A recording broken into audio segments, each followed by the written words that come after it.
Let's begin this morning with new strikes in Iran overnight. The United States and Israel targeting the country's energy infrastructure as Israel continues its attacks on Hezbollah in Lebanon. NBC's Matt Bradley is in Tel Aviv with more on that. But first, Matt, there is breaking news out of Tehran. That's right, and good morning, Willie. That Iranian body in charge of selecting a new leader have said that they've made their choice, but they didn't name him as this conflict expands even wider. Today, Israel and the U.S. are expanding their strikes on Iran, a day after President Trump threatened to escalate the conflict if the country's leaders refuse to surrender. For the first time, Israel is now attacking energy installations across Iran, like this fuel depot. Even as the war widens, President Trump still sounds optimistic Iran will give up soon. They're being decimated now.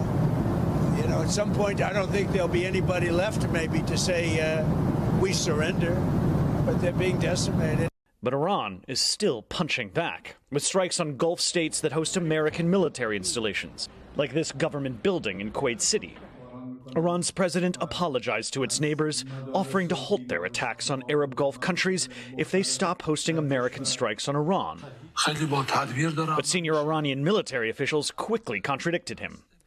The strikes carried out by the Islamic Republic will continue, said the head of Iran's Security Council. We have no divisions among ourselves in fighting Israel and the United States. Israel is also stepping up another war closer to home in neighboring Lebanon, pounding Hezbollah, Iran's main proxy, after the group started attacking Israel last week.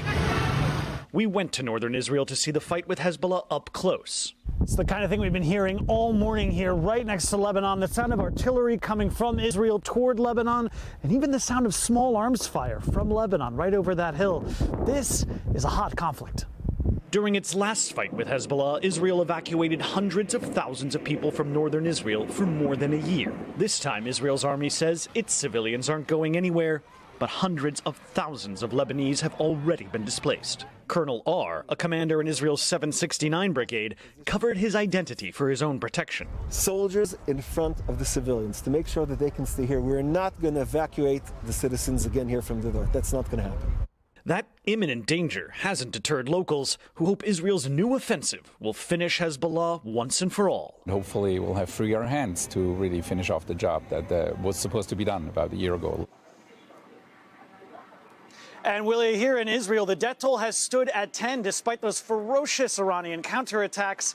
And the fact is that the vast majority of injuries have come from people hurting themselves while rushing to those bomb shelters. Willie? Matt Bradley starting us off in Tel Aviv this morning. Matt, thank you. Hey, thanks for watching. And don't forget, you can catch the Today Show every morning on NBC or take Today when you're on the go. Just follow the Today podcast on Apple Podcasts, Spotify, or wherever you listen.